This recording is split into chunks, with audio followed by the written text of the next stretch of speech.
Alright, so today I am going to attempt to clear off the table. I'm going to take some of these longer parts, like the bumper brackets there, and maybe the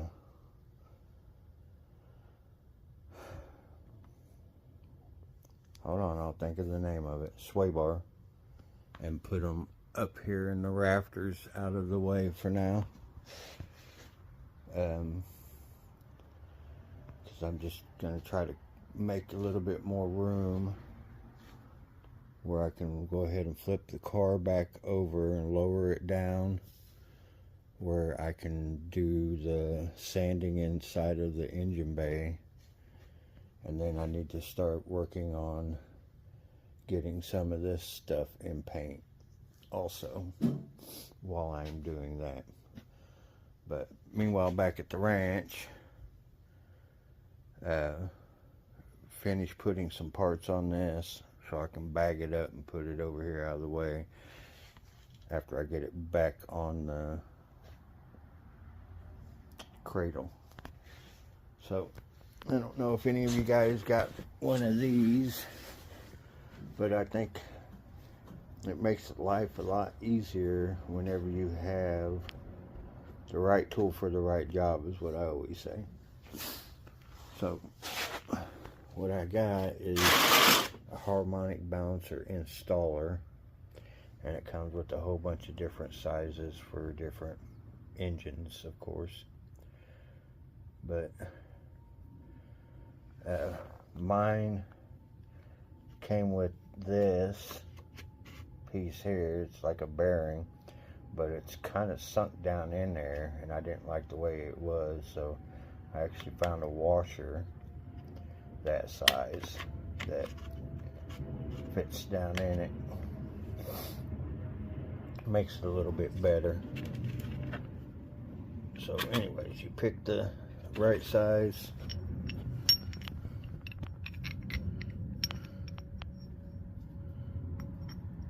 Slides in there, and then you take the bolt,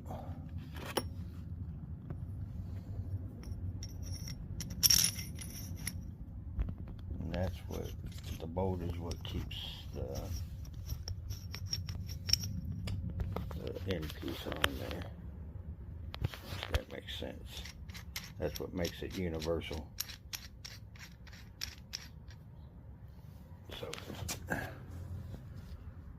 once you got your bolt on there, your piece that fits the threads of your crank, you just screw that in. I got this, like I said, for the slant 6 because the slant 6 got a press fit harmonic bouncer, and I don't recommend hammering these things on because you could jack up your thrust bearing. But pretty simple tool, and over the years when I had a decent job where I was making decent money, instead of going and renting a tool, I would always just buy the tool. Alright, let me get a wrench that fits that. Alright, 1.25 inches, and yeah,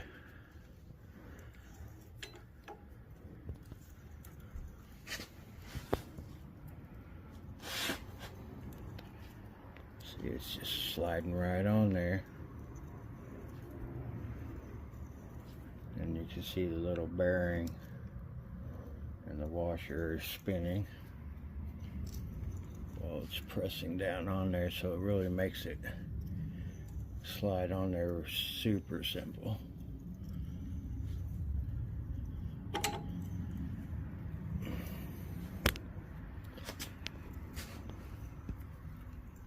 Go until it bottoms out.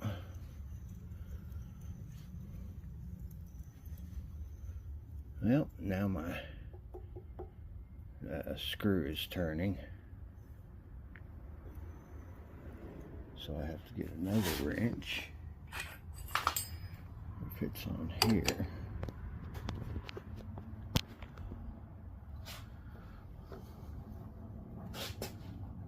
And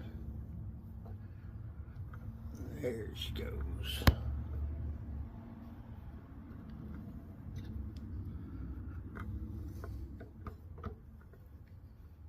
Like I said, just go until the bottom's out.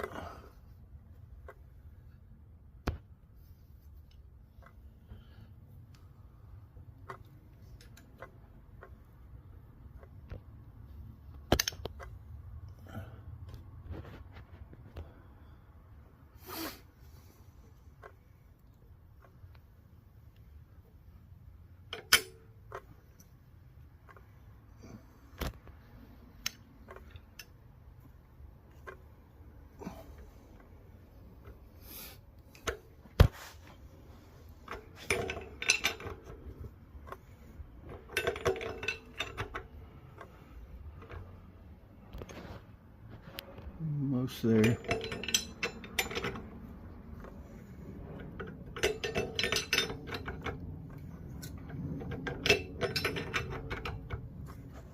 And just like that, it's bottomed out.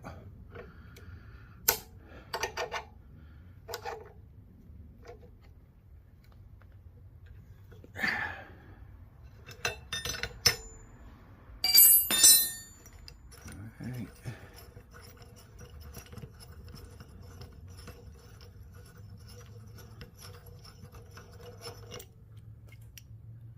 And there's that. Love this tool. Like I said, you don't fight it, you don't have to hammer it or anything like that. It just rolls it right up on there. Alright, get back with you. So yeah, like I was saying, right tool for the right job. And if you got the money, don't rent the tool, just buy it.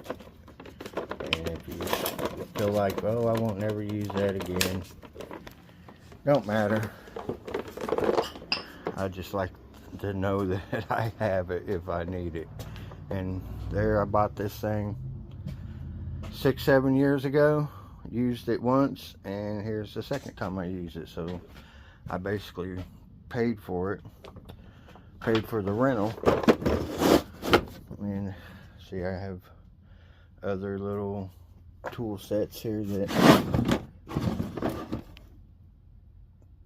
you know, spring removers and what's this, vacuum fuel pump tester, fuel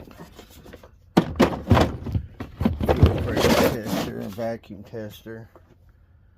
And then I got leak detector for Freon and ball joint press and all kinds of goodies. That's the way to do it. Alright, I'll get back with you. It's hotter than heck in here, boy. I need to move that over here where I have some air flowing on me. Yeah, it's 86 in here so far, but it feels a lot hotter than that. Get back with you. Whew, warm out here. Goals set, goals kept. Engine is on. The engine cradle. I keep wanting to call it dolly, but the engine cradle, it's on. Harmonic balancer's on. The flex plate is on. I'm lacking putting the gear in. for the cam, but I don't want to do that until I pump up the oil. Intake has to be bolted on, but I want to make sure everything's going to line up first. The oil or fuel pump push rod has to be put in, but I have to get a plug for that bottom piece. Painted pieces are put away, new pieces are put away for the most part. You know, 5 pounds of, or 10 pounds of poop in a 5-pound bag. I was going to say the S word, but I didn't. So, got all this cleaned up. I will be working on this, getting parts of it painted as I go. But I have the car back set up where I'll probably end up lowering it down some, where I can get in the engine bay and finish the sanding of the slick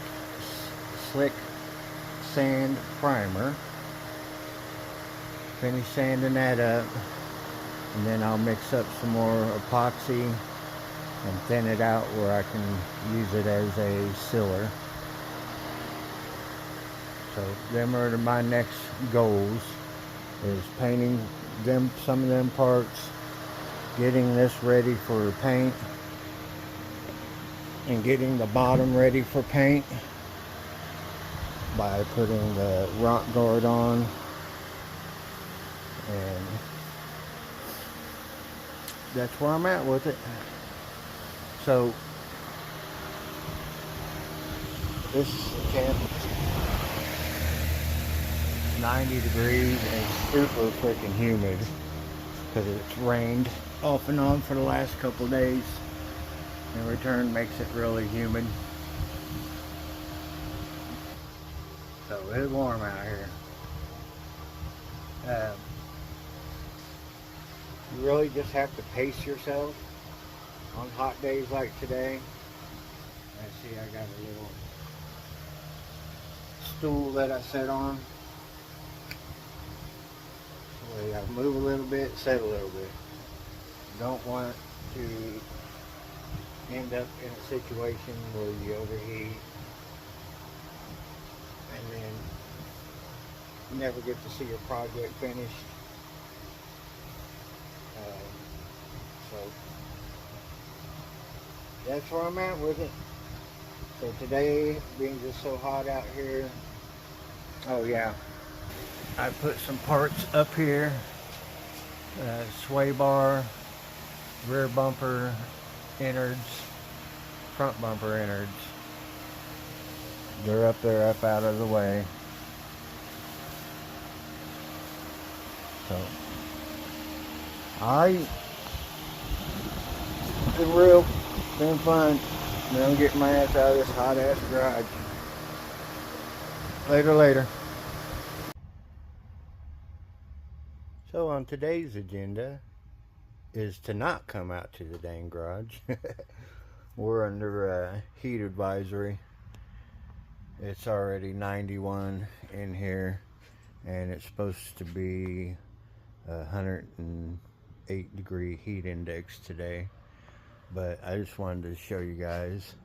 You know, I got it all put together and put the rocker arms on and everything that the original ones that were to the heads, used heads I bought years ago. Took the heads and had them all redone. You guys know all that. The engine's redone. Put it all together, and I did notice that some of the, or all of the rocker arms, should I say, were kind of ovaled out in the center part. So they was kind of clinkety. And I was thinking about that, and I was like, man, that's going to change the ratio on the rockers. So that's going to make the comp cam less than over the stock ratio or whatever, the lobes or whatever. So it's going to be less, it's going to be the same as stock with the wore out. So I was going to buy some new ones, but couldn't afford it because it was like $300 plus shipping, which is way out of my range. So lucky me, after cleaning everything up and putting it all on, I was looking on Marketplace, and bam, a brand new set showed up on Marketplace. I had to drive to Topeka, Kansas from Kansas City, Kansas, so about 45-minute drive to get a brand new set for 75 bucks. Alright, just wanted to show you the goodies. 75 bucks, brand new set.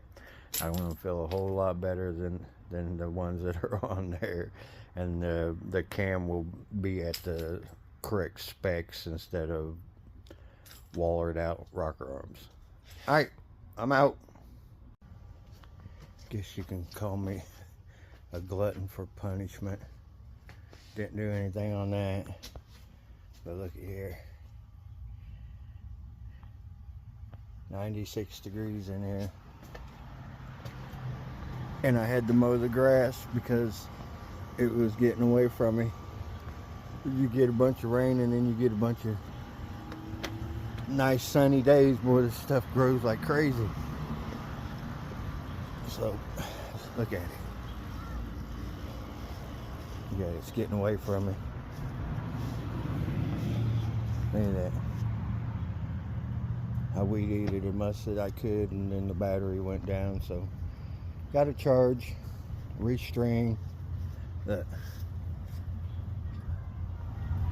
That stuff was good. That's just from not weed eating last time.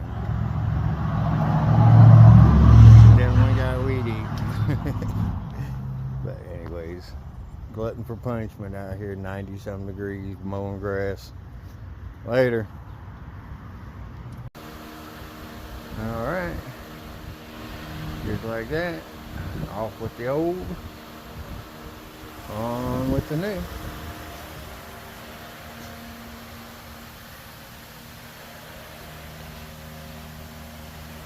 New rockers and shafts.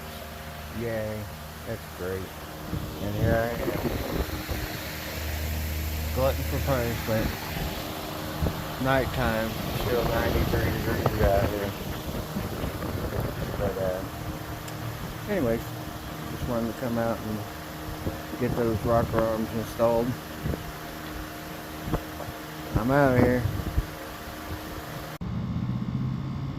Alright, so this is that bent piece. You probably already know, but that's what I come up with. Got a little bit of a gap here, but I think I can work with that. Other than that, took a heat gun and some patience and shot some screws in here, and then slowly tweaked it up here, and then was able to start some screws on the bottom and work my way across to where I got all the screws in it. Alright, just wanted to show you that. Thanks again for the parts. They're gonna look good on this old car when I get it back together. Alright, later.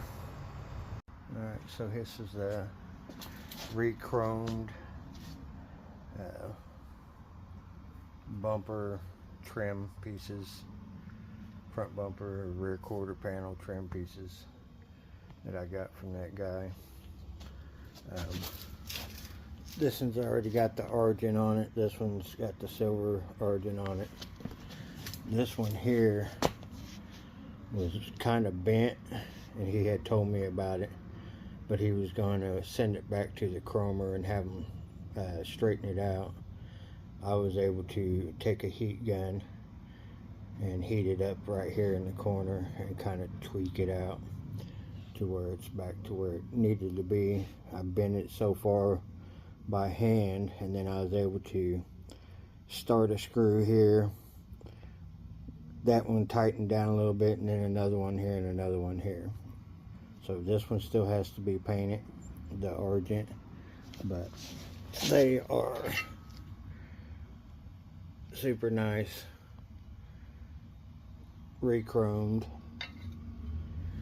and they're not aftermarket. They're the real deal Mopar trim pieces. Alright, just wanted to show you the bling bling. I'm out.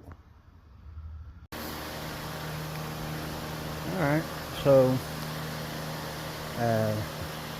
been sanding the epoxy, not epoxy, my fault, the polyester slick sand, sanding it all down in the engine bay and the cowl area and inner fenders, and so I pretty much got it all sanded down. Going over the darker spots here with some Scotch-Brite, but I want to document the numbers up here on the cowl. I went ahead and cleaned them back off, because once I got that polyester coating on there, they pretty much just disappeared. You couldn't see them. So I went ahead and cleaned them back off, and I want to document them for the Mark Warmans of the world. That way it'll be on the internet, and if anybody has any questions about it, I can always point them in that area. So I don't know how good you can see it because the light. Let's see if I can block off the light. Maybe that'll help. Yeah. So if I block off the light, you can see 139604. 139604. Alright, we see that right there? 139604. Okay. And my dash.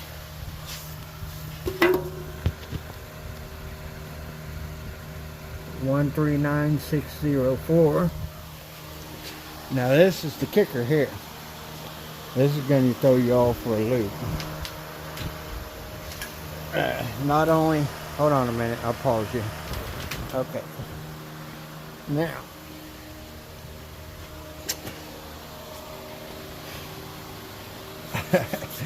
you can tell,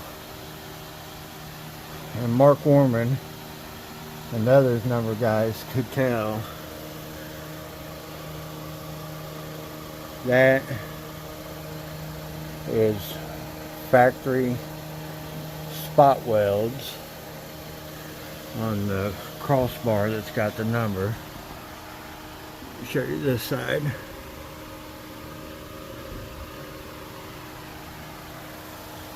But factory screw up here. See, they put 149604 and then realized they messed up and went below it 139604. I don't know if anybody else has ever seen that, but I want to document this so that there's no questioning later on down the line. 139604, 149604, and then of course 139604. Because once I get some paint and stuff on that, you probably won't be able to see it no more. But it's a factory piece. It hasn't been boogered up and welded in or anything. Alright. Let's see if I can see any more. Yeah. You can clearly see the spot welds on this back side of it here. And then you can see where it's double printed. This was a hole someone drilled, and this was a hole someone had drilled that I filled up. So, and then on this side, you can't see them as well on this side for the spot weld, but they are there. 1, 2, 3. Alright, like I said, just for my purposes and future purposes, that someone can't say, oh, that car's not right, because it is right. Anyways, sand it all down. I'm going to scuff it up with the Scotch-Brite, and then I'm going to put a sealer on it all, seal it all up, and get it ready for some paint under here. Later.